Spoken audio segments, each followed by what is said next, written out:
The next one is I will do something again talking about this spatial aspects, the geography part of it, but that will be a bit more technical. Okay, it's now about 3 years old, but again it talks about the spatial aspects and geography and so on.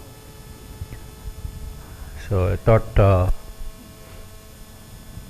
will touch upon this paper also, so that give you a flavor of some of the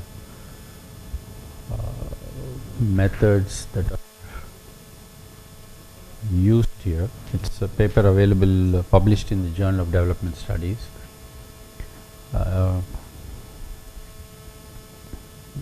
And in this we look at geography and economic growth and geographic neighborhood and how it affects agriculture. Does it matter? Okay. Now there is a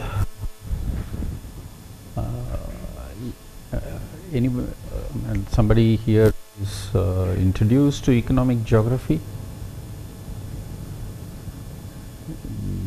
No. Okay. Economic geography. Okay. The gravity model is it's a well-known model in trade literature, where the basic idea is, coming from the astronomy.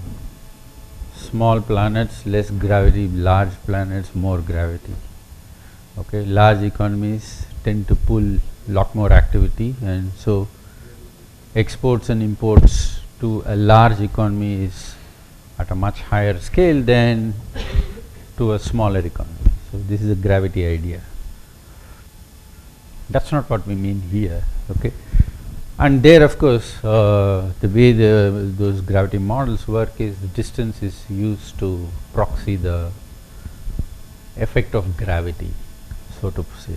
Okay, but in economic geography, the concern is, does the geography matter for economic growth?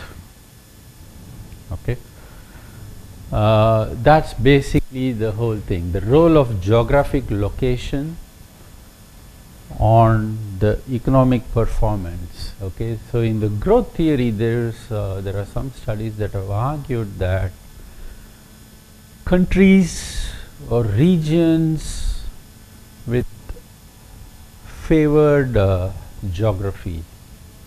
Okay, there are some geographies which are very favorable for activity, for human activity, as opposed to some other geography which is not so conducive for human activity. Okay, for example, sorry. No, that's not the idea here. The idea here is that, temperate zones, that is countries in the temperate zone where the weather, the temperature is maximum in the low 20s. Okay, it's more conducive because it's cooler environment, people can work longer, people can work harder, as opposed to people in the tropics or in the equatorial region. Okay, where temperatures are very high and you can't work for long hours, so you will not be as productive. Plus, those regions also have a higher incidence of diseases and so on, and this is coming purely from the geography of where the country is located, and that affects the economic growth. Okay, that's why the richer countries are rich, the poorer countries are poor. Okay, if you believe that. So that's in a sense the idea of economic geography, that there may be some regions which are more geographically favorable.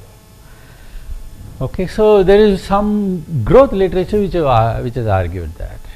Okay, and there are studies which show that distance from equator being landlocked, meaning that a country does not have any coastline at all.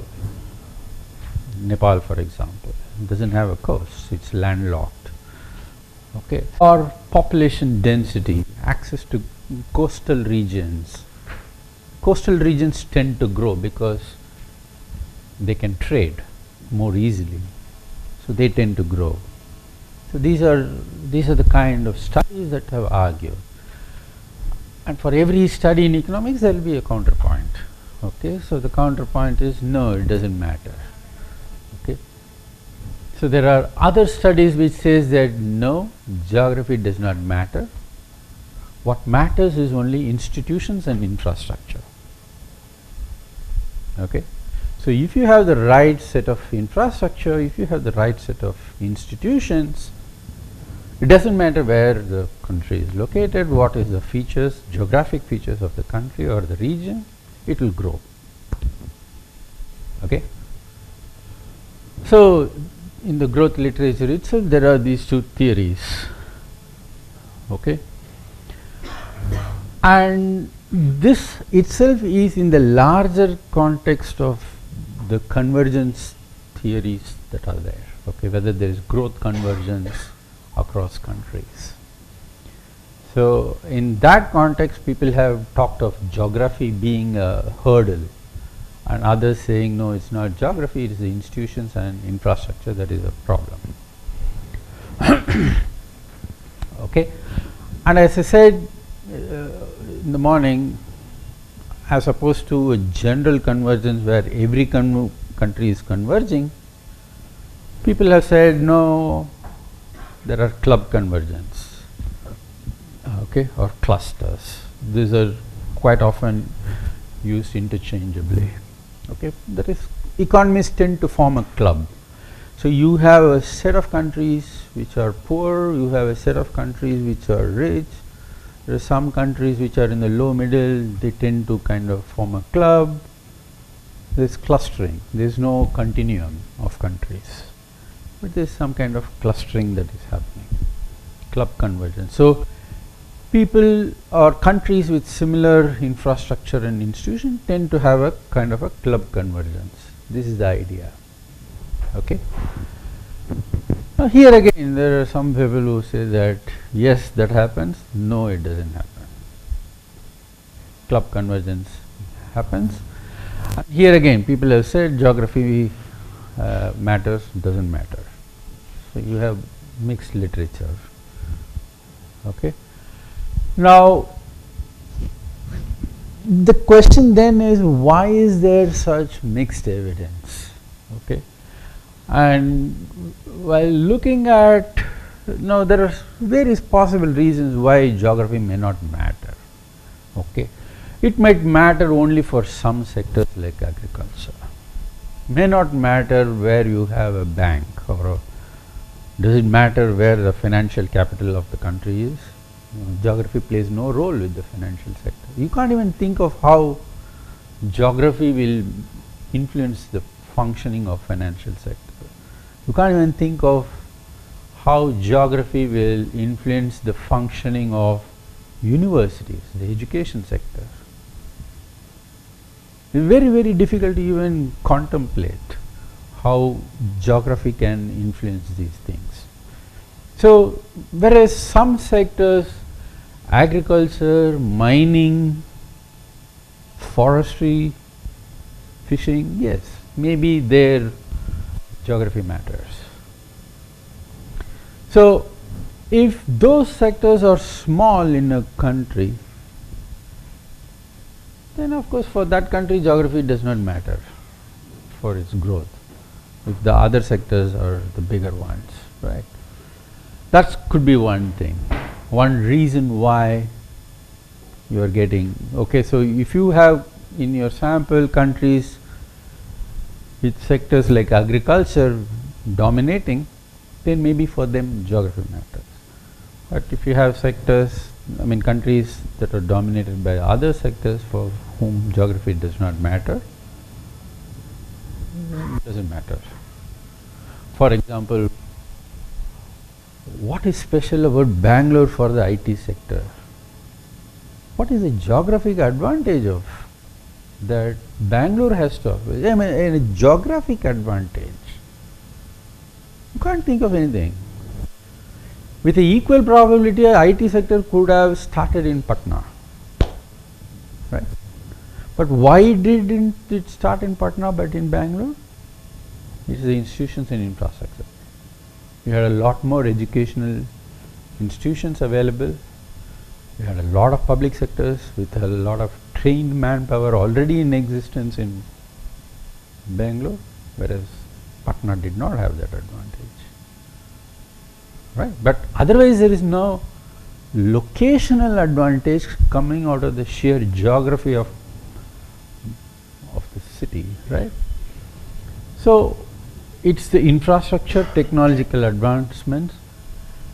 They can actually cancel out whatever effects of geography. They can actually work. You can actually beat the effect of geography. Okay. So what if you are a landlocked country? Switzerland is landlocked. Austria is landlocked. Most countries in Europe are landlocked. They are all thriving, right? What is special about being landlocked? If you have fantastic infrastructure, if you have communications, transportation facility, if you have the infrastructure and institutions, it will work. Being landlocked is not a disadvantage, right? But some have argued that, look, yes, infrastructure, technology, advancements in technology can actually overcome the disadvantages of geography. Okay, but those infrastructure investments may itself be dependent on the geography. Okay, you are investing in a certain place because it is profitable to invest there.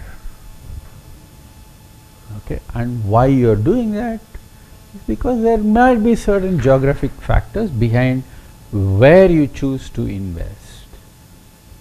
Okay, so ultimately investments can overcome the disadvantages of geography, but where you choose to invest may itself be a function of the geography. Why did Green Revolution start in Punjab and Andhra? Punjab, Haryana, Andhra? Because irrigation was available, right? So a certain technological advancement started there because it was pre-existing. Some favorable conditions were pre-existing, right? Some investments had already taken place. So new investments go to that destination. So IT sector went to Bangalore, because you had the favorable effects of earlier investments dominating, right? So there can be several reasons why geography does not matter. Okay, but so while this could be the case, what we find in this paper is that there is something which is actually common to all the studies globally on cluster convergence or club memberships, club convergence, cluster convergence, and so on. There is one thing, an empirical factor, I mean an empirical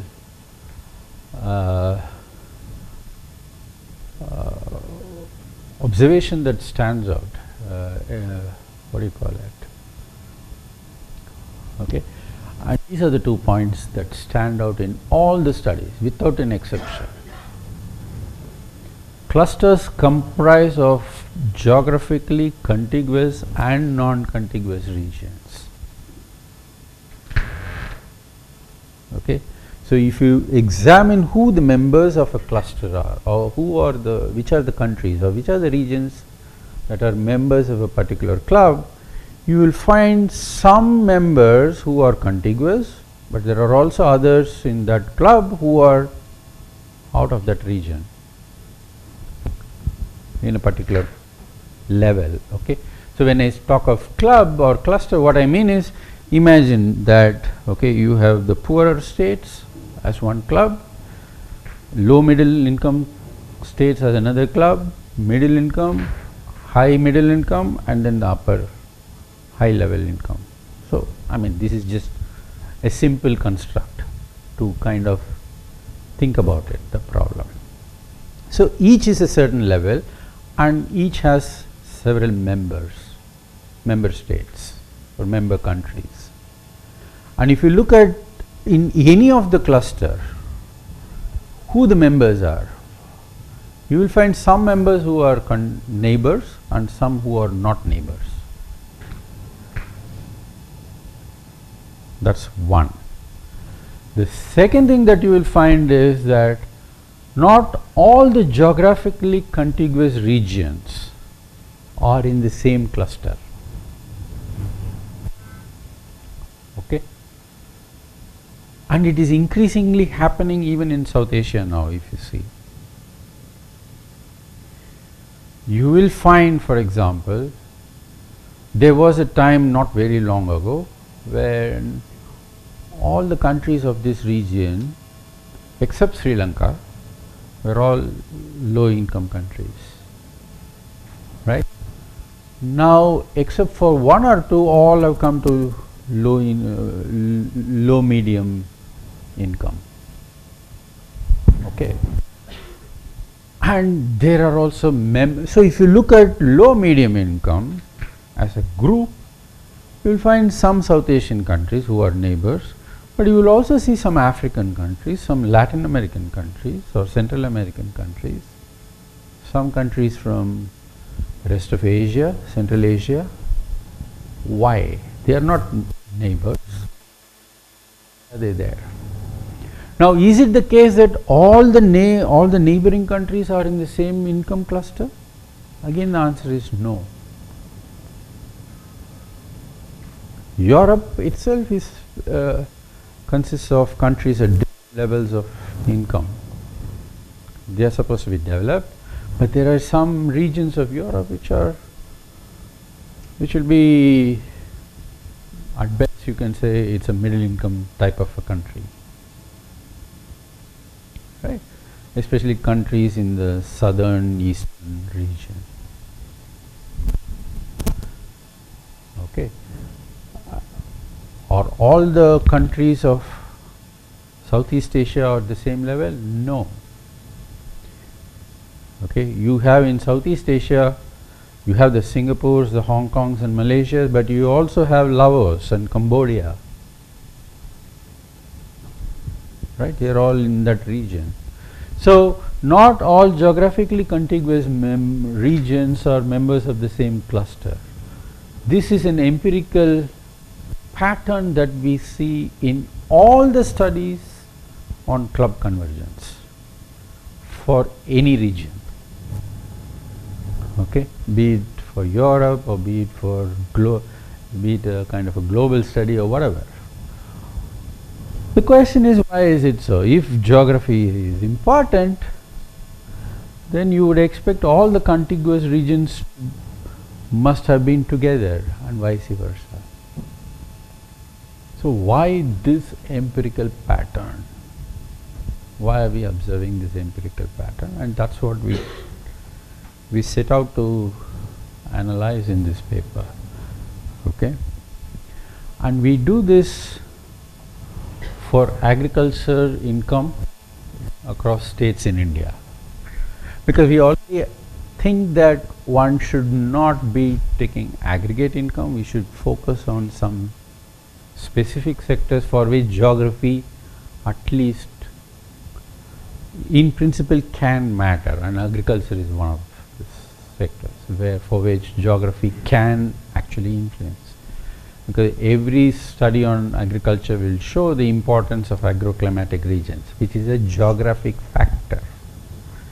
When we talk of agroclimatic region or agroclimatic conditions of a particular place, we are talking of rainfall level, we are talking of soil quality, we are talking of temperature, moisture content in the soil, right? We are talking of the sunshine level in that region, the length of the growing period, and so on and so forth. All of it is geographically determined, right? So agriculture therefore lends itself to it, and we take the agricultural income across states in India. And so what we do in this paper is that we then first identify who the cluster members are when you consider agricultural NSDP per worker, okay? And then we get into identifying the factors that drive cluster co-membership. We are not talking of which state is in which. We are not worried about why is, for example, Bihar in the low income cluster.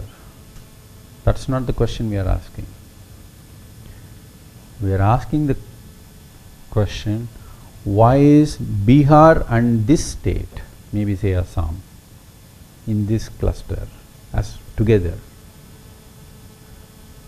Why is it that in that cluster you also find, say, Bihar and I don't know which state, I don't remember the cluster number, okay, but states which are in the same income group, who may not even be neighbors. So cluster co-membership, that's what we are asking.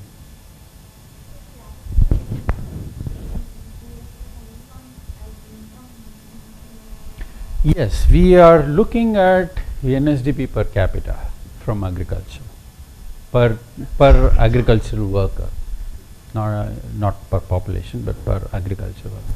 So basically labor productivity, right? So we are looking at NSDP per agriculture worker, and we then look for clusters within them. We first of all check whether they are converging globally, all the states, whether there is a convergence in labor productivity or not. If not, then is there club convergence? And if there is club convergence, who are the members of each club? And what determines that club co-membership? Why this state with this state in that, even though they may not be neighbors? Okay, and it's our hunch, it's our take that maybe, if we come to answering why that pattern happens, we may be able to identify policy interventions that can reduce the interstate disparity. Okay, yeah.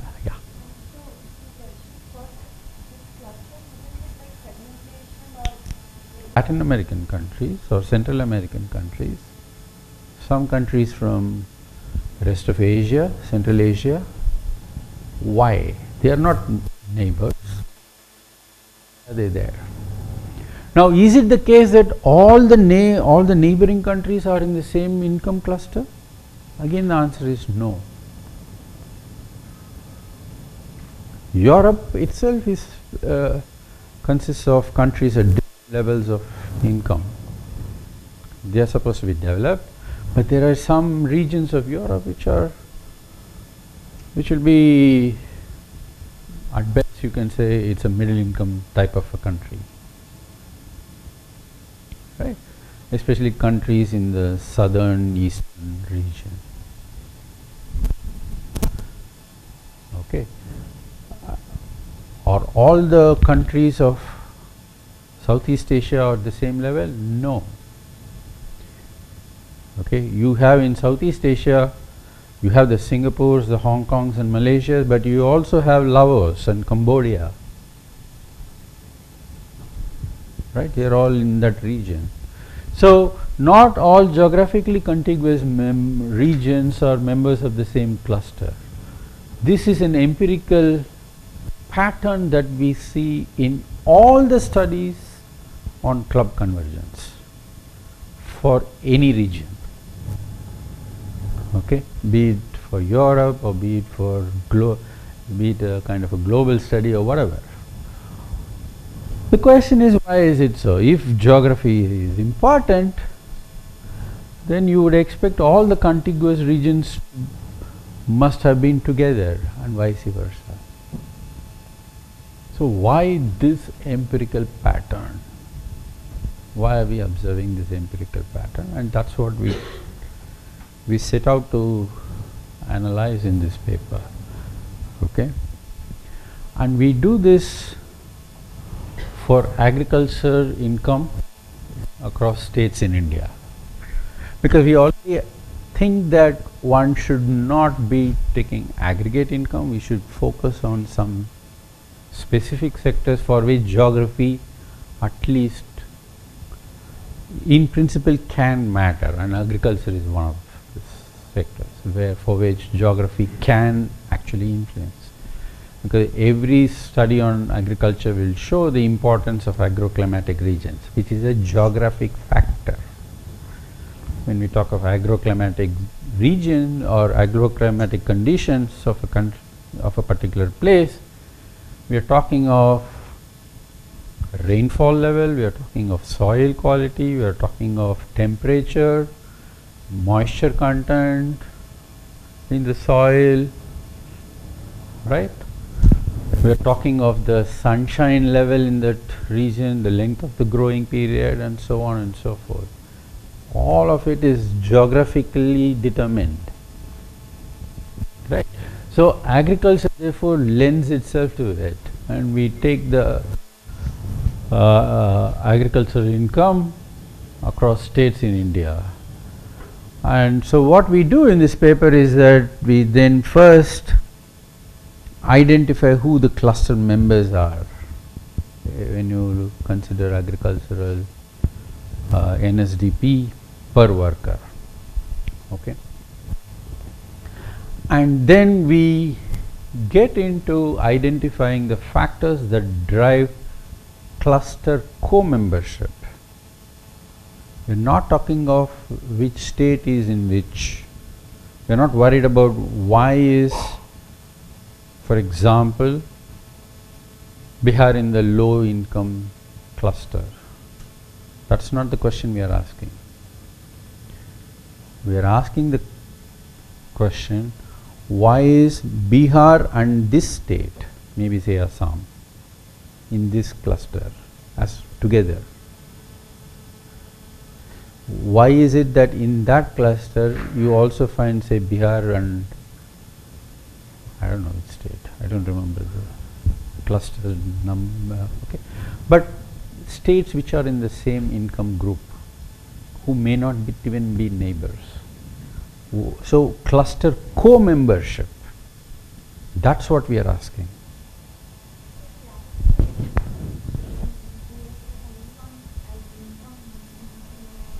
Yes, we are looking at NSDP per capita from agriculture, per agricultural worker, not per population, but per agricultural worker. So basically labor productivity, right? So we are looking at NSDP per agriculture worker, and we then look for clusters within them. We first of all check whether they are converging globally, all the states, whether there is a convergence in labor productivity or not. If not, then is there club convergence? And if there is club convergence, who are the members of each club? And what determines that club co-membership? Why this state with this state in that, even though they may not be neighbors? Okay, and it's our hunch, it's our take that maybe, if we come to answering why that pattern happens, we may be able to identify policy interventions that can reduce the interstate disparity. Okay. Yeah.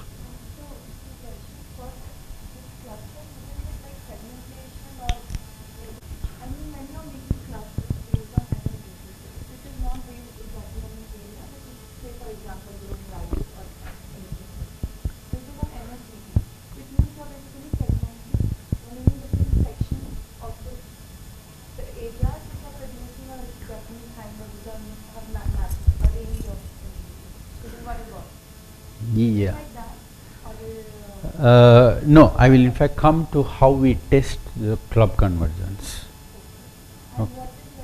What is a club membership, right? So, I mean, this is a terminology which is used in this literature. They call it sometimes club, clusters and so on. Basically, as I said, as I gave that example, basically think of countries which are the low income countries, that's one club. A low middle income, that means in terms of the World Bank definition, I think it is now $1,000 plus, or $1,000 or $1,200, I think. So, if your income is, the country's per capita income is say 1,300, so they are all members of the low middle income countries. So then I think $3,000 is the middle income and so on, and if it is above, I don't know what those definitions are. Why is it some countries are in that level? Why is it you have, for example, the US, the Europe, Japan, Korea in that level? Why is it you have Turkey, I don't know, you can talk of Malaysia perhaps, or Brazil, Argentina in the middle income? Why is it you have India? No, I forgot China. China is also in the middle income. You can't forget China. Okay, so why is India, why is the low middle income country includes India, Sri Lanka and so on?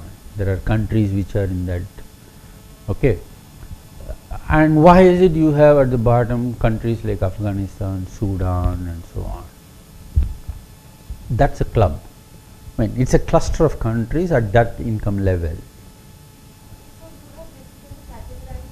I am not categorizing, I am going to have a procedure which will determine which country is where. So, in this context, for an Madhya Pradesh and Telangana, if they are a member of one cluster, so do they also have any trade relationship or any technological skills? No.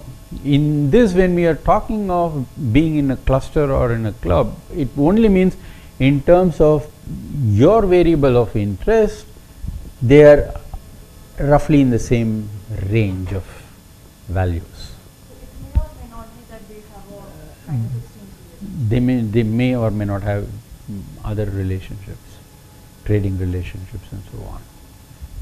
We don't talk about that. We are talking about, as I said, remember the convergence literature. The convergence literature is, okay, you have the rich countries at some level or the poor countries catching up to this over time.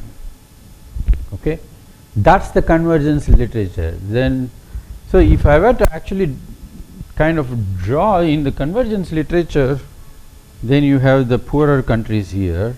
The question is, in time t0, this was the position. In time capital T, this country could have gone from here to here. Now, is this country showing signs of catching up? Okay, and like this you have all the countries sorted by the level of income. So, are all these countries catching up to that level? Meaning, are these countries growing faster than this country? Otherwise, the catch up will not happen. Okay, this is the convergence story. Now, as opposed to that, in the club convergence, what happens is that, okay, so this is your time axis T.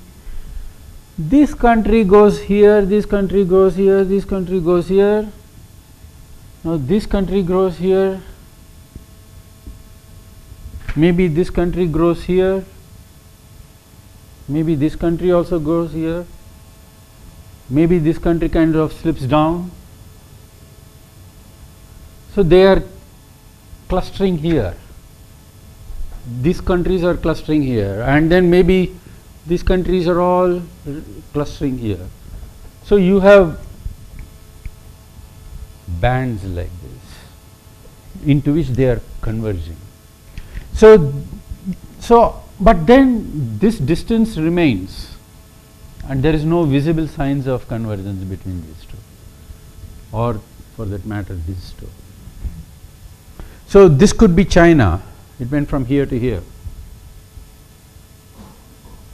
From a poor country in the 1960s, it's come to middle income level.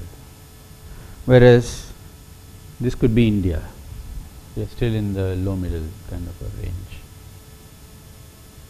Okay. Whereas this would be Korea. So why? So in the convergence story, this is what it is. So different countries have different growth trajectories, and are they all converging to one level, or are they all converging to multiple but distinct levels?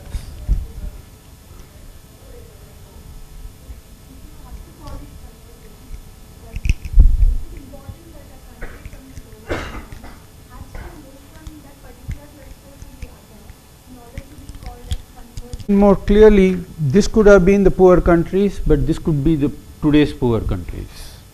So there are no countries at this level today. Okay, so this has shifted from here to here, but nevertheless the gap exists, and these are distinct gaps, and that is not converging. The gap, those gaps are not showing any signs of convergence. So you might have heard of the term middle income trap, right? So some countries, for example, Thailand is supposed to be caught in the middle income trap,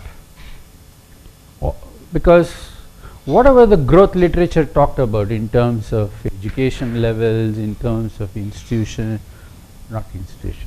terms of infrastructure, skilled labor, etc., Thailand satisfies all of them, and yet that country is now caught in a middle income trap, meaning that it's not able to make the next move to the higher income group like the way Korea did, South Korea. So meaning that then South Korea is a different country than Thailand, not just figuratively, but in terms of their level of income, level of development. They are two different countries in that sense, right?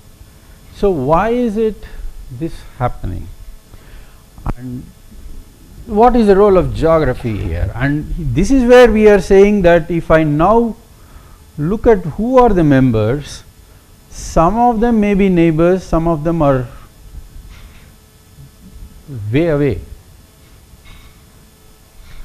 And now if I take a particular region and look at all the neighbors, maybe some of those countries are here and some of them are here. Why is it that in the same neighborhood you have some in the middle income and some in the rich level, or some very poor levels?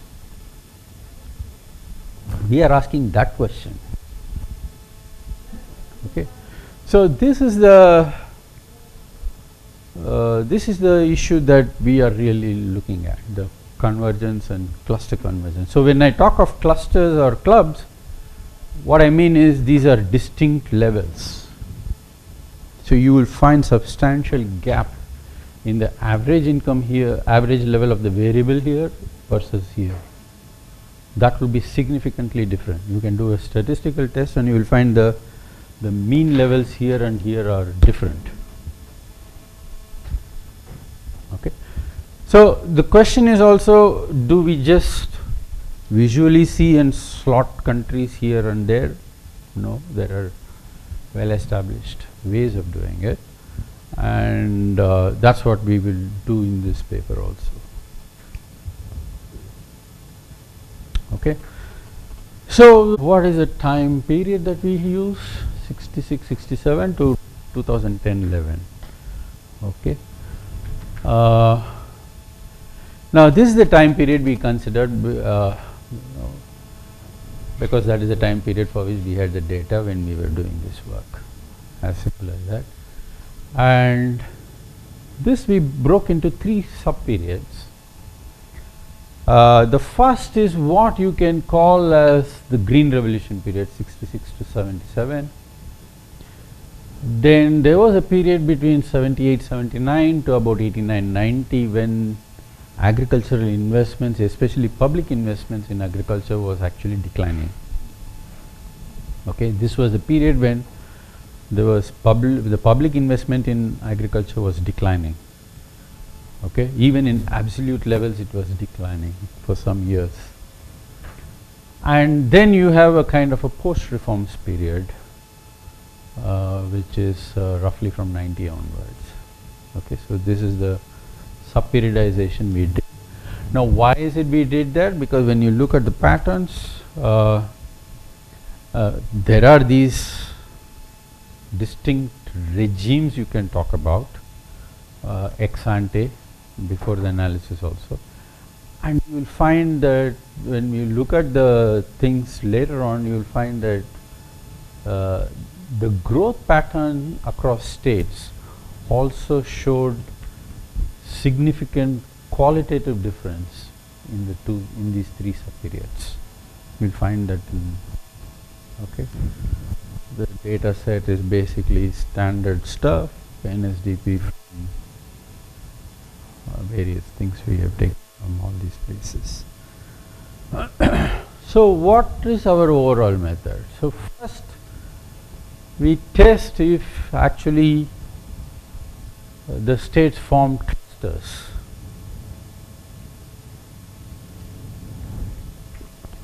Whether we actually observe clusters like this. Okay, the states form clusters or not. And if they did, then who are the members of each cluster? So that's the first step. And whether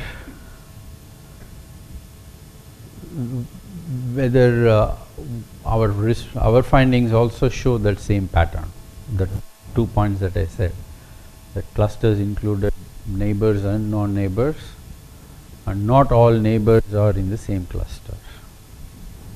Okay, so those two patterns we do observe, we find they form clusters. We also find that pattern in our results also, and then we go on to explain the club co-membership issue. Okay, for that we develop a certain strategy for estimating the thing, and in the process we actually come up with the answer whether geographic factors, neighborhood matters or not. The geographic being neighboring states, does it matter or not?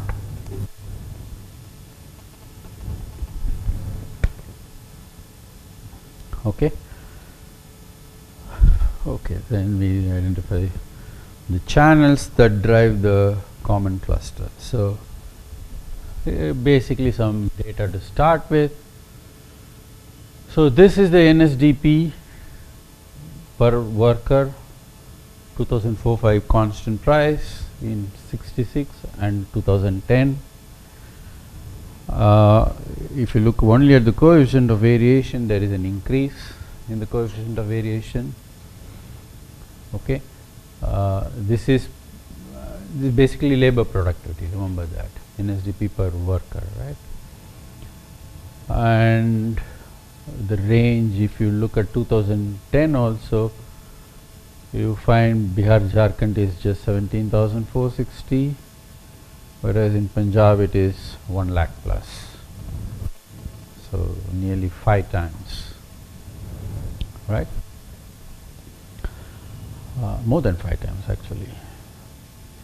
And this is the growth rate over the entire period, and this in the 3 sub periods. And this is where you find the big difference in the characteristic of the periods. The periodization does actually have an empirical justification. You see here, except this Andhra, all fairly high growth rates. Okay, and this is Tamil Nadu and Uttar Pradesh combined, UP, Uttarakhand, which is somewhat low, but they are all fairly high growth rates across all states.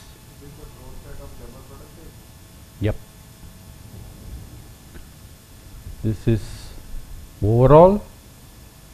This is in the Green Revolution period, and here you see all dropping, some negatives, and many have come down, dramatic decline in the growth rate. This is the period when public investments were declining, and you see its impact on the growth rates. Public investment in agriculture, okay, and its impact on the growth rate is seen. And here there was some revival, but remember that the reforms had started, the non-agricultural sectors have started growing, and there is a demand pull effect, number one. Number two, reforms in non-agriculture, especially relating to the capital goods sector and the exchange rate, they were favorable to agriculture. The cost of capital goods came down, exchange rate depreciation happened, and both these things had a positive effect on the agriculture growth rate. This is a compound.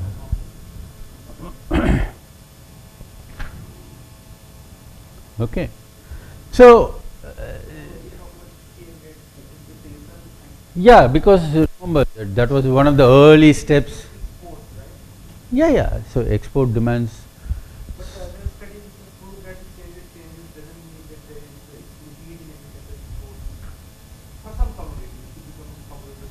You become commodity specific to it, but then you see what the exchange rate did is that the exchange rate devaluation actually brought down the level of protection for non-agriculture. You had an overvalued currency, and that was giving a high degree of protection to the domestic non-agricultural sector. Okay, when the devaluation happened, and then devaluation does not lead, does not the thing. There were tariff reforms also, right? Now that removed the protection that was available for non-agriculture sector. So with the result, the terms of trade between agriculture and non-agriculture shifted in favor of agriculture. And you find that it started having a positive impact on the agricultural growth. In this case, the agriculture workers are migrating workers being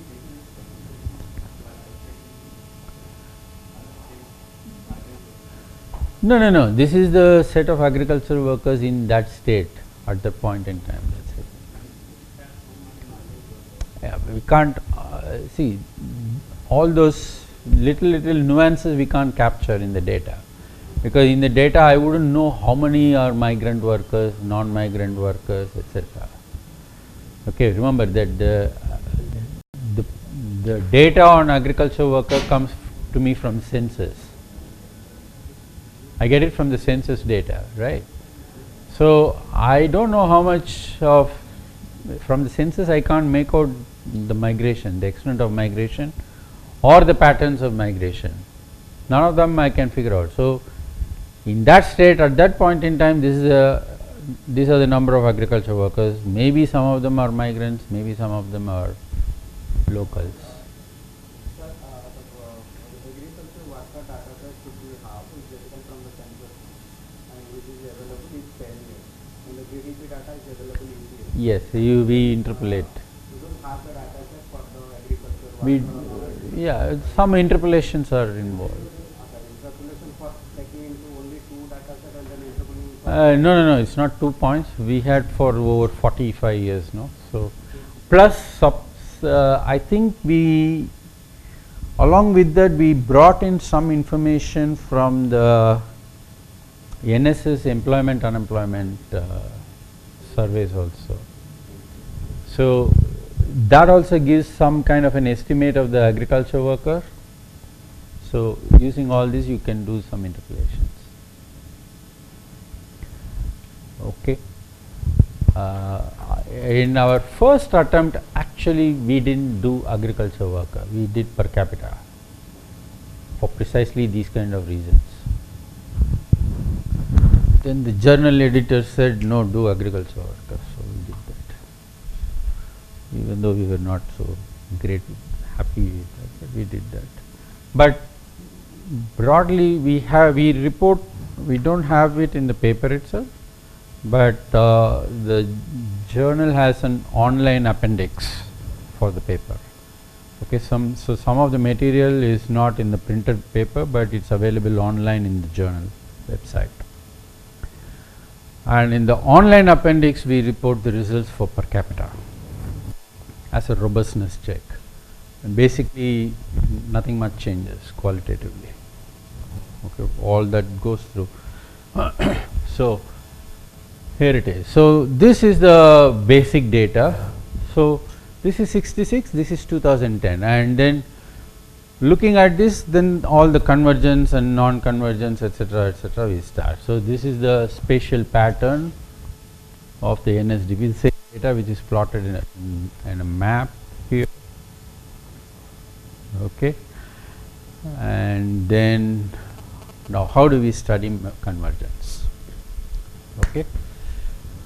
So income convergence, broadly speaking, these are the three streams of methodologies. Okay, one is called the sigma convergence, another is called beta convergence, and within that you have an unconditional and conditional convergence, and then you have the club convergence method. Okay. Now basically sigma convergence is the most intuitively easy to understand. Basically variance, is the variance contracting, is the variance falling or not. Okay.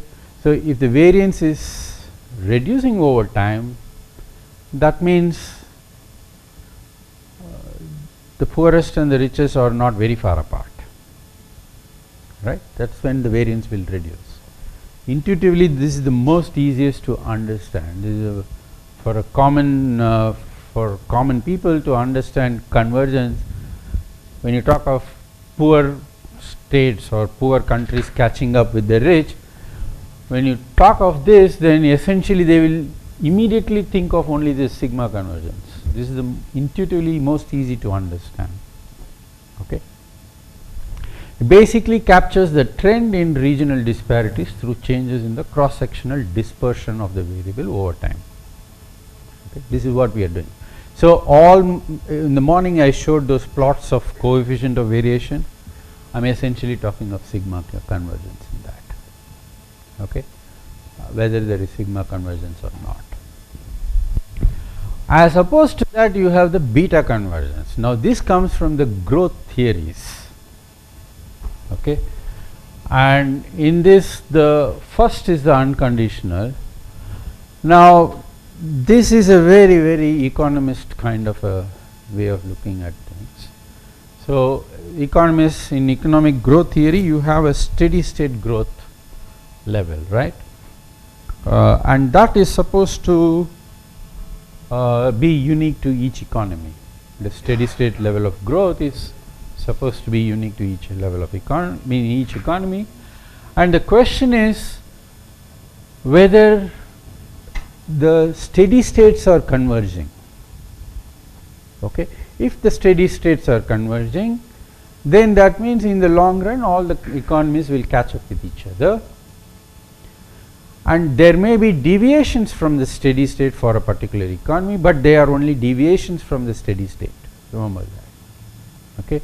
So you might have had a war, or you might have had a major natural calamity which has pushed you away from the steady state for some time, but over time you will revert back to the steady state. But as long as the steady states are converging, then in the long run all economies will converge. This is the idea of convergence, the beta convergence, where beta is the steady state growth rate. Okay. So, it is a unique stable steady state equilibrium level to which all the regions converge. So, there is one common steady state which is unique stable to which every economy's steady state converges. So, every time some particular investment takes place, capacity is added, new infrastructure is created, you are pushing up the steady state growth rate of that country. There may be short term deviations on either side for whatever reason, but the long run steady state has shifted up, and over time that steady state converges. So, that is what it is. Now, here in this, both the initial and structural conditions are then irrelevant. The initial condition is irrelevant in the steady state, okay, and it is basically what is driving that convergence. It is the assumption of diminishing marginal returns to capital. So, a capital rich economy will find that the marginal returns is declining for capital. So, that capital will go where it has the highest return, and that will in turn push up the steady state growth rate of the other country, and then they will all converge. Okay. So, this is the unconditional story, and then in the conditional thing, the steady state equilibrium is unique for each country. It is no more one common steady state, but it is unique to a country, and then there are structural conditions that drive the convergence. Okay. And here again it is the driving factor is the marginal returns to capital, but after controlling for various structural factors. So, in the regression you will put various other factors coming up. Okay. Now, as opposed to this is the club convergence story, which is multiple equilibrium states. So, when we are talking of that, these are different steady state levels, okay, and there are multiple equilibriums available to which groups of countries then converge. Okay.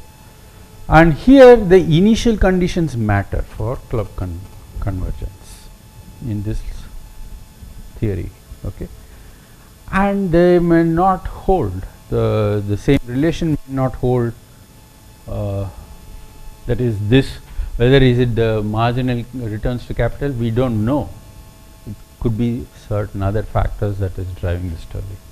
Okay.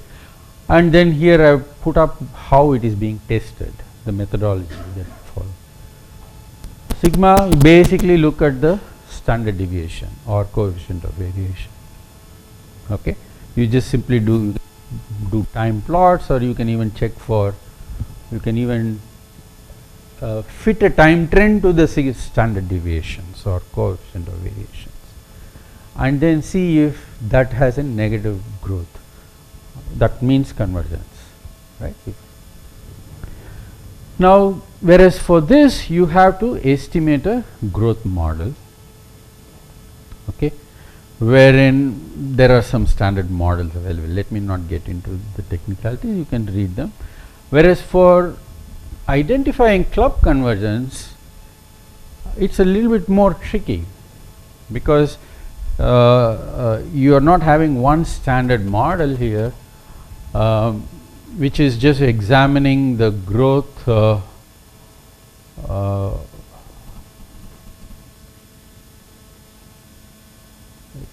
forget what it is I wanted to say.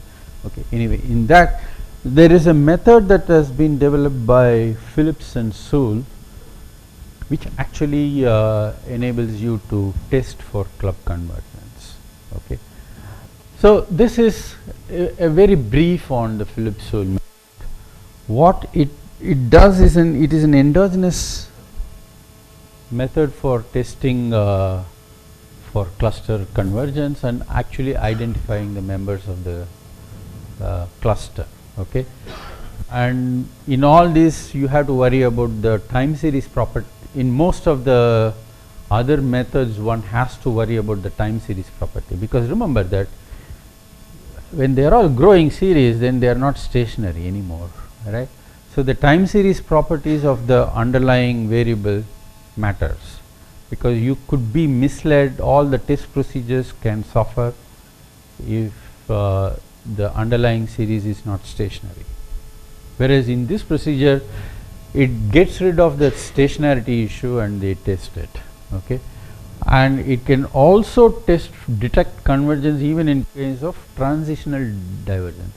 So as you will see later on, supposing it is possible that you are looking at a time horizon, long time horizon, it is possible that for some time the countries were converging, but later on there was a divergence and again they started converging. Okay. So there are these transitional phases in the growth path of the country. Okay. Now we saw in the earlier that growth table itself that in this period there are some states which are growing at 5%. There is one state which is this one, Madhya Pradesh, Orissa, 5% plus, when there were other states negative or close to 0. Right. So by just looking at the growth rates, you can see that there is a divergence happening there. You don't need to do even any rigorous testing. Just looking at the scatter, the time plots, you can see that there is divergence happening there. But then how do you test it? So here we don't know. All are growing. Some are growing faster than the others, but all are growing. You don't know whether they are converging or not. Maybe they are converging, maybe they are converging. Here clearly you can say without doing anything much. Yes, that's the point. Okay, the growth rate is lower than in this period. That's true. Okay, but nevertheless they may be converging still. Only the speed of convergence could be slower. Okay, so this procedure can detect convergence even though there may be temporary phases of divergence. Okay, but the overall sequence of step is as follows. The test procedure starts with a global convergence, whether there is overall convergence or not. Because if you find your series is showing overall convergence, that's the end of the story. There is no cluster story after that. Right. So you have to first see whether there is a convergence, and it is only if there are no convergence then you get down to testing for cluster convergence. Okay. So to test for cluster convergence, what you do, the states are ordered in descending order of the income, and then you take the first two states, the top and the second top, and see whether they form a cluster. If they form a cluster, then they are together. Then you see whether the third is a member in that cluster. So it will do pairwise like this. Now the moment you find that the third is not a member of the cluster, then you go down and see, okay, is the third and the fourth member of another cluster. If they are not forming cluster, then go second and third. Do the second and third form a cluster. So it is possible that some states are not member of any cluster. Their growth may be way apart from rest everybody. So they are a standalone state in that sense. In terms of convergence literature, in terms of convergence parlance, it's a standalone state, because its growth pattern does not fit into the growth pattern of any other state, and therefore they don't form a club or a cluster. It is possible that you have a cluster of only two states. It is possible the cluster may have more than two states. Okay. So you then do that. Then third state is tested with the first to see if that also converges. If the first two states do not converge, then the first state is dropped off. Then you test the second versus the third, because you know now the first is not a member of any cluster. So that state is a standalone state by itself. Now is the second richest and the third richest forming a cluster. Okay, and you test and you keep going on iteratively till all the clusters are identified. Okay, so it's a there is an algorithm and one can it is iteratively done. Okay, so multiple rounds of testing that is done and it identifies which state is in which cluster or whether they are a standalone state or not. Okay, so these are the results for clusters in India. Okay, now during the first sub period, there are 4 clusters that we identify. Proceed to identify 4 clusters. Okay, the first cluster has 2 members, which is Punjab and Haryana.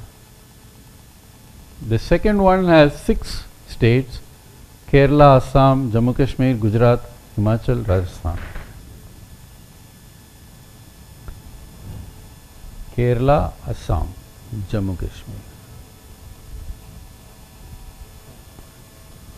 Okay, you have Kerala in the south, Jammu Kashmir in the north, Assam in the east.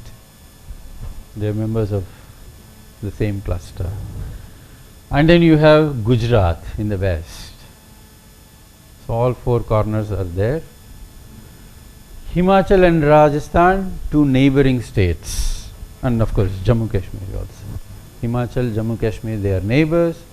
Himachal, Rajasthan, they are neighbors. No, Himachal is not neighbor with Rajasthan. No, sorry. You have neighbors, which is Himachal and Jammu Kashmir. So in that cluster you have 2 neighboring states, but you also have states which are far apart from each other.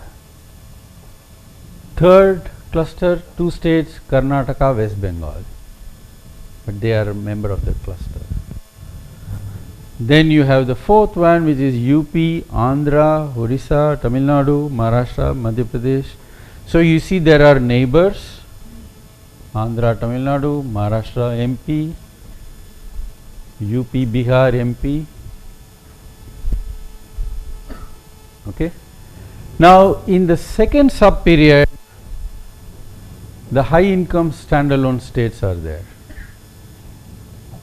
and they are standing alone. Punjab, Haryana, Kerala, they are 3 standalone high income level, at the high income level. There are 3 clusters, and then at the low income also there are 3 standalone states. Bihar, what is this, Mar? I don't remember. Maharashtra, yeah, Maharashtra and Andhra.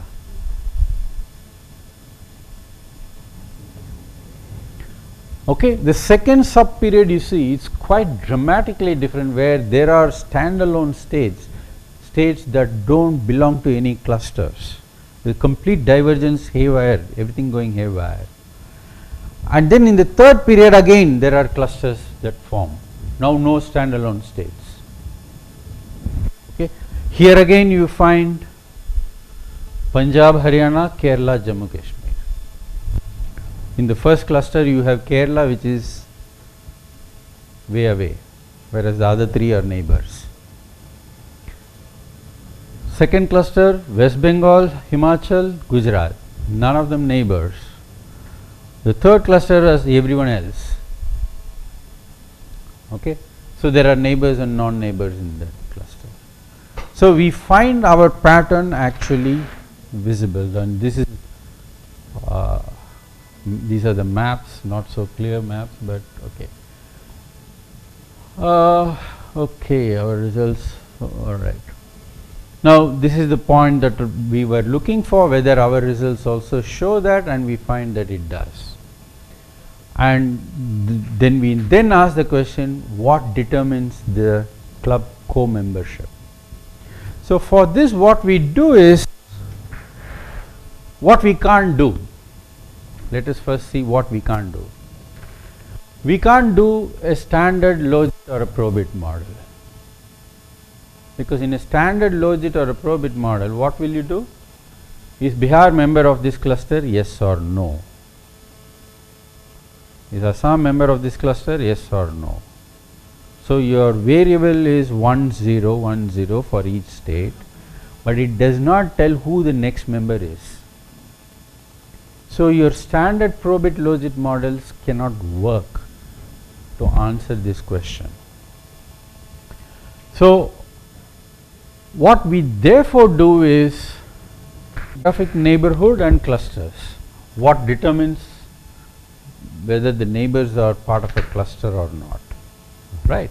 So for that, what we do is we incorporate this through state contiguity relationship. So what we do is contiguous states share more common agroclimatic zone between themselves as opposed to the non-contiguous states. They are supposed to, at least. Okay. So our methodology is that we therefore consider state pairs as the unit of observation. Okay. So what we do is we have all the states, order them alphabetically and consider the pair. Andhra, Assam, are they a pair? Yes, no. Andhra, Bihar, yes, no. Andhra, whatever next, like that. Okay. So you consider all combinations of the states, pairs of combinations. Then Bihar, okay, so once you have exhausted Andhra, then go to Assam, do the combination, Assam, Gujarat, Assam, Himachal, Assam, Rajasthan, like that. So you consider the pairs of state as your unit of observation, okay, and we model that state pair, okay. So that is what we are going to model then. So we alphabetically arrange, we then consider every possible state pair combination, and each state pair forms one cross-sectional observation. Remember that we have data from 1966 to 2010, right, and we have that in 3 sub-periods. So in the first sub-period, is this state pair in the same club or not? Okay. So that 10 years data gets reduced to one cross section. The next sub period, whatever number of years, gets reduced to another cross section, and then the third sub period again gets reduced to a cross section. So there are 3 cross sections that we get. Okay. So for each sub period there are 17 observations, one for each state. We create 17C2, 136 observations. So total 408 observations over the 3 cross sections. Okay. So the dependent variable is 1 if the states in a state pair are cluster co-members, otherwise it is 0. And when we are doing that, remember that we are no more, when we are talking of, this is the point which is a little difficult to appreciate, that when we say that these 2 states are members of a club, yes or no, they may be members here, they may be members here, they may be members here, right? Regardless of at what level of income they are club members, the question is this state pair a member or not? Okay, is the pair of states member of the same cluster, yes or no? So you can have a case of 2 rich states being in a club. Okay, so you have, say, Punjab and Haryana members of a club, yes.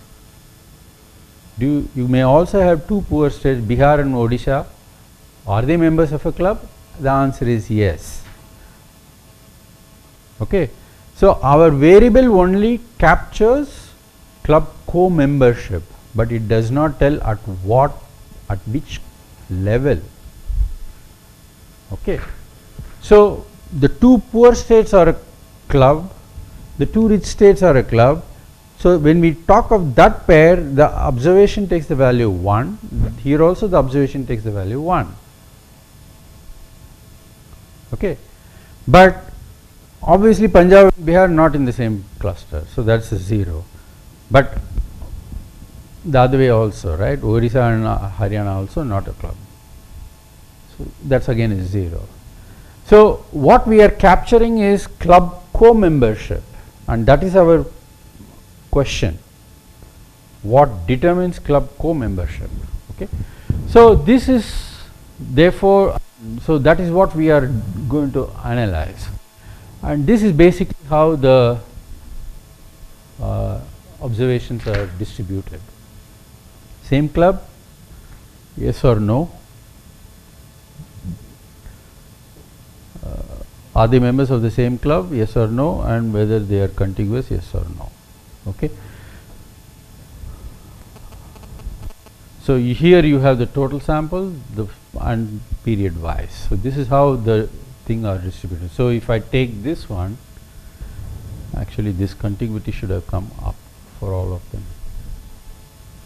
Okay, so there's you have to read the contiguity as a header for these columns.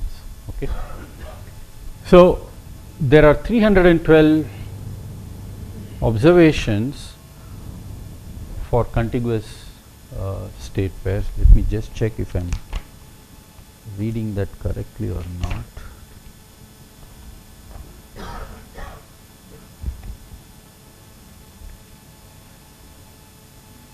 Yeah, I'm right. So contiguity is what is at the top level here, the top header for this. Okay, so are they members of the same club? So if I'm taking total sample, so there are 237 state pairs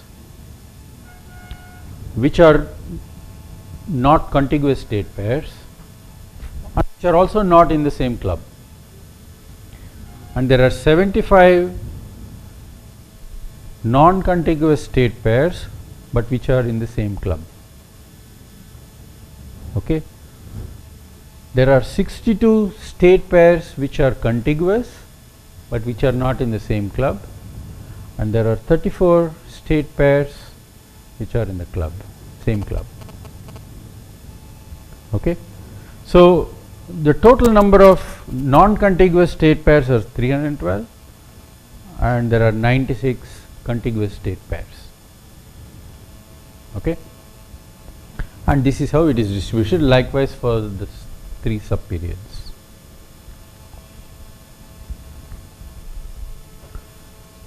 Okay, so that's our relationship, where we said that the variable is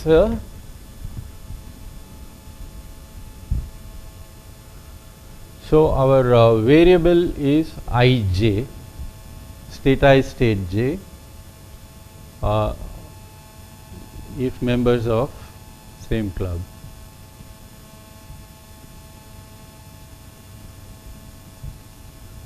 Equal to the if not, right? So this is our observation, and T is for the 3 time subperiods. Okay, so we are going to estimate a Logit model or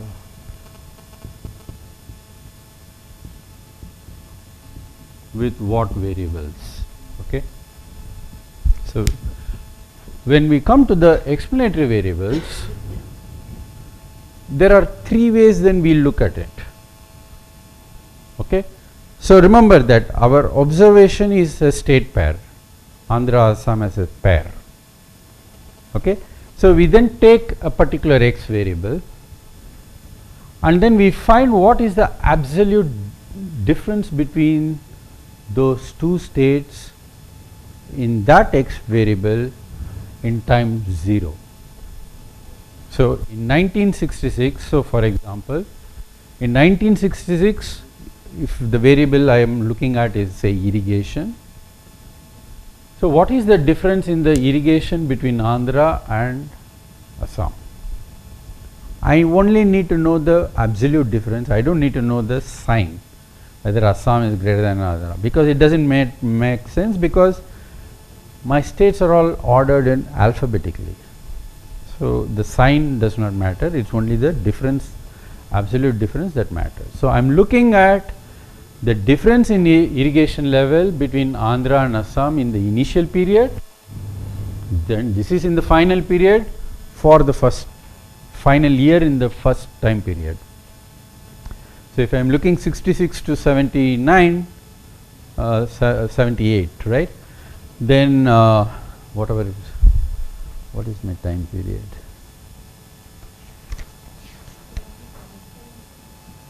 In irrigation between Andhra and Assam in 66 and then in 77. Okay. Now, between the 2 years, irrigation could have grown in both states. So, it is possible that in one state it grew faster than in the other, right, which means that this gap itself, did this gap increase over time or did the gap reduce over time? I have the gap in 66, I have the gap in 77. Did this gap itself increase or decrease over time? Why am I looking at that? Because remember that the whole period I have collapsed it into a cross section, right. So, I have to look at what was their initial condition, what was their final condition and what happened in between in that variable. So, I then look at the change in the relative gaps also, okay, which is telling me an idea of the relative growth in that variable. So, this over this, okay. So, if this ratio is greater than 1, it means the difference is growing apart. But if the ratio is less than 1, that in that variable there is some kind of a convergence between the two states. They are in that variable, they are moving closer to each other. So, I consider a whole host of variables, and on all the variables I have to convert it into these kind of state pair variables.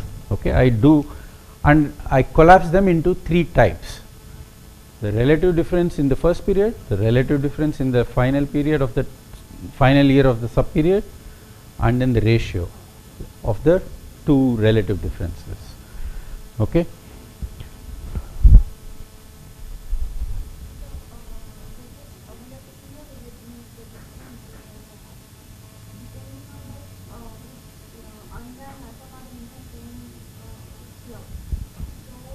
No, I do not know whether they are in 1 or 0, they may be 1, they may be 0. In terms of the income, they may be 1 or 0. Remember that I have to, in a standard logit, what is it you would have done? Okay, just to distinguish, let me write a different variable.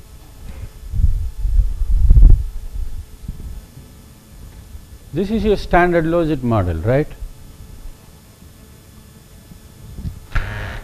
In a standard binary logit model or a binary probit model, you have a variable z which can take a value 1 or 0, and then you regress it against certain x variable and a set of parameters. And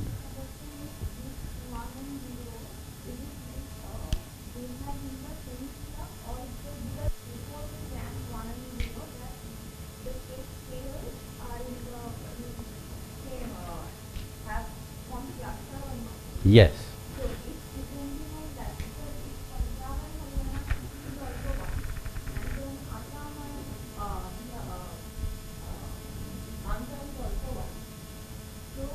Same club, a different pair is with 0. So, I would have the X Andhra Assam, I would have Andhra Bihar, I would have Andhra Rajasthan, Andhra Maharashtra, like that. For every combination I have a Y, for every combination I have to have the corresponding X variables.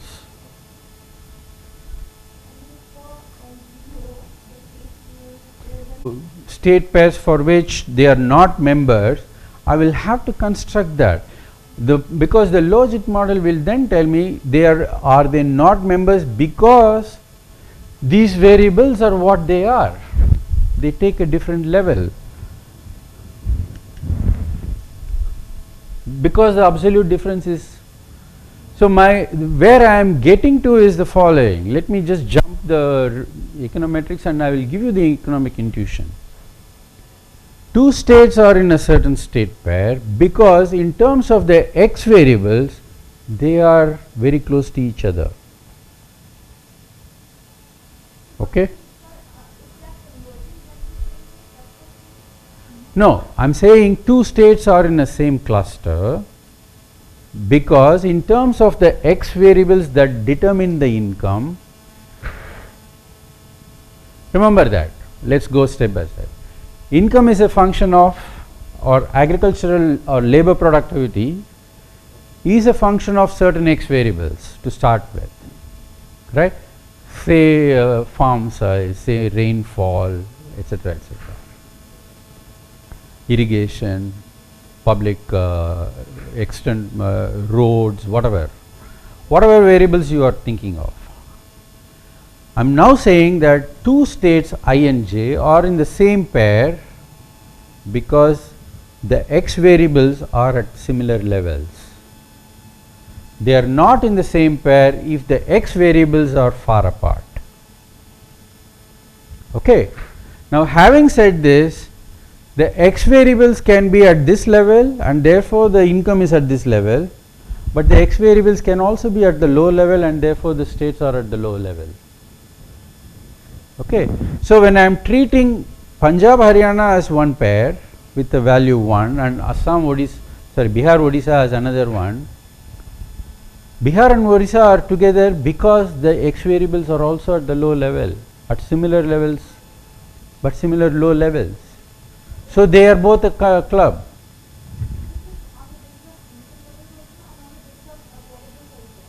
Yes, I am going to establish that. So, I am going to say that Punjab Haryana are 1 because the x variables are similar level. Bihar Orissa are also having a value 1 because the x variables are at the low level, but they are at similar levels at the low end. Whereas Punjab and Bihar are not same because x value for Punjab is here and the x value for Bihar is at this level. So, they do not form a pair. They are not in the same club. And that is what I then establish here through this regression, and this is the result basically. So, the way we go about is we first consider geographic. Okay. Now, we considered several geographic variables. Okay. Okay, in this I haven't reported all the geographic variables that we looked at, but I will just read what are all the geographic variables that we considered. Geographic variables, okay. Several agroclimatic factors apart from neighborhood. Okay. Sharing a border may not be sufficient indicator of extent of geographic closeness. Remember that. Okay. That is again a certain myth that sometimes we think that because they are neighbors they must have similar geographic conditions. No. In fact, quite often boundaries are drawn along a river or along a mountain range. Okay. And the two sides of the river will be grossly different, or two sides of the mountain range will be grossly different. I am coming to that, I will come to this, but let me first read what are all the geographic variables I have. Okay. So, the geographic variables are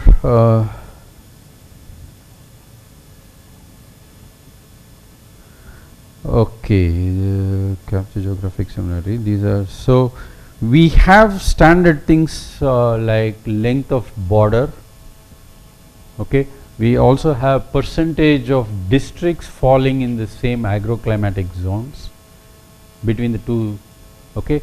So, there may be two neighboring states and some districts. So, they may have say 5 districts along the boundary between the two states, but out of the 5 districts, 2 have 2 districts on this side and 3 on this side, maybe in the same agroclimatic zone. but the rest of the districts may be in different agroclimatic zones. Okay, so we consider that, and apart from that there are a lot of agroclimatic variables that we consider. Okay, these include the following: long run average normal rainfall,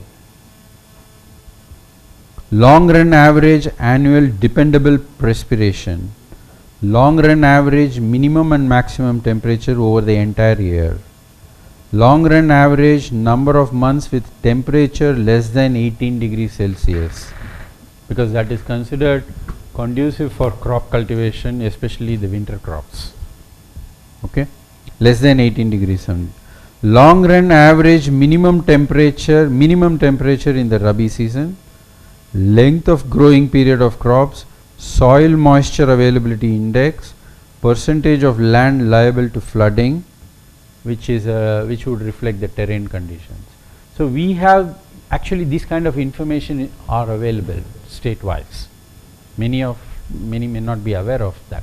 So you get those kind of agroclimatic variables data you get, and we consider all of them. And so we ran first with only those geographic variables, and of those geographic variables only these three came out significant.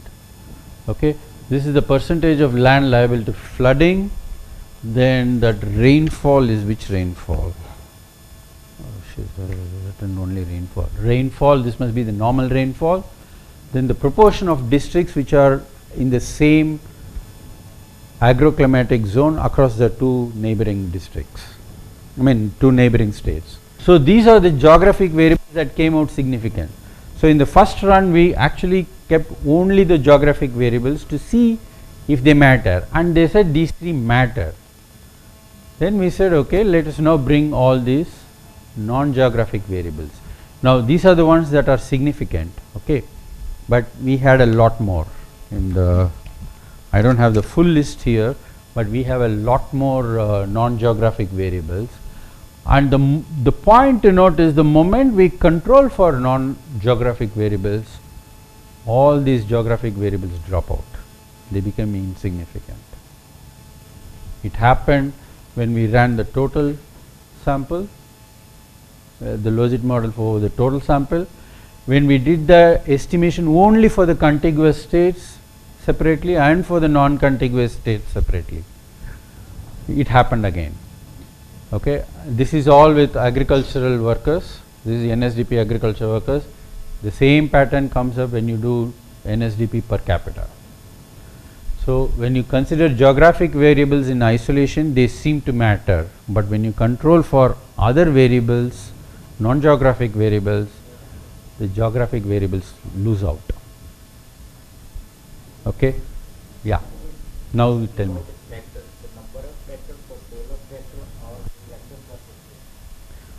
I think this is whether the infrastructure level is similar or not between two sets of states, between a pair of states. Whether the institutional structure is similar, meaning that does, for example, does one state have more marketing facilities than the other? That's an institutional characteristic. Okay, we all know that Punjab has more marketing facilities than say Bihar or Odisha, right? So they are not at comparable levels. The marketing institutions are not at comparable levels between Punjab and, so that difference matters. Okay, the infrastructure differences matter. Okay, if you are remember again, the level is not so much the thing. The level determines whether you are at the low cluster or at the high cluster. Okay, but whether you are in the same cluster or not depends only on the difference in the x variables between the two states. Okay, so that's where we come to, and investments in market, infrastructure, diversification, all these variables are there actually. Here again, diversification, the share of pulses and share of cereals. I think this is in the total gross cropped area. Okay, so they also matter. Okay, market as an institution matters, So state expenditure on agriculture, road growth and irrigation growth. So those are the variables that drive. Count how many markets are available. You have data on how many, what do they call it, regulated markets and marketing yards that exist. Number of markets. Okay, number of markets matter because you can also normalize that number of market in terms of per square kilometer of the state area. So that's the density measure, right? Huh? Yeah, so it will have a value close to 0 or maybe 0.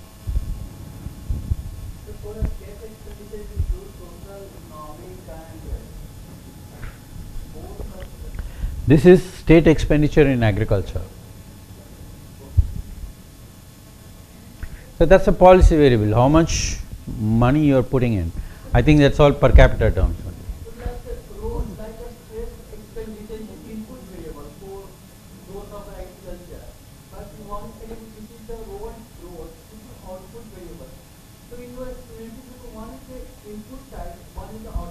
No, this is state expenditure in agriculture.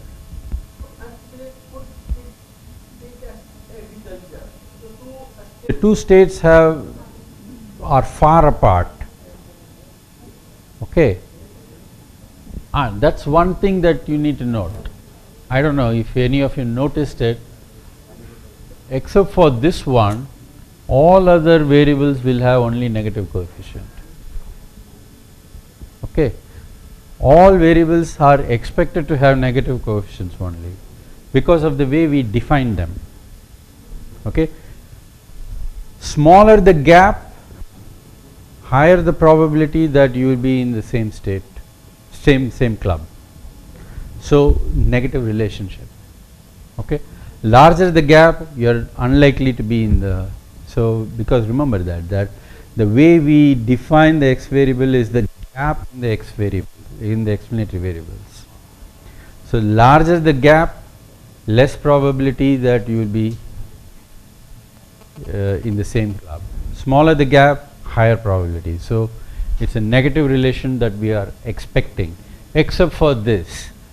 Okay, greater the proportion of districts in the same agroclimatic zone between the two states, higher probability that you will be together. That's the only variable which we expect a positive coefficient.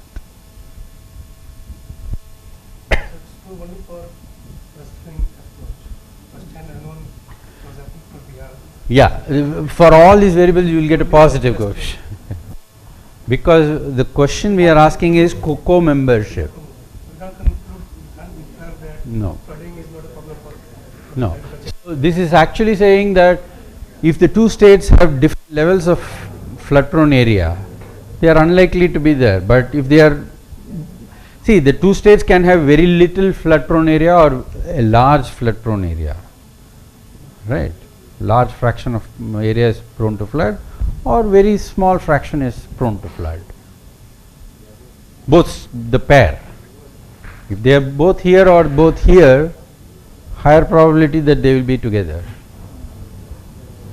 So we can do the same is present for within the state study also.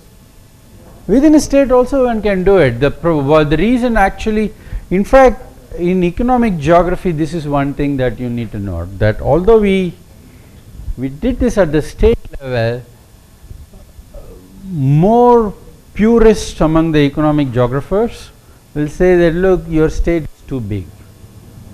Your unit, which is a state, is too big. You should actually get down to smaller level. District also they will say is big. Preferable is village. Or even better if you can get down to the plot level. Then you are capturing the true spirit of economic geography. But at least do it at the village level or maybe block level, taluk level, something like that.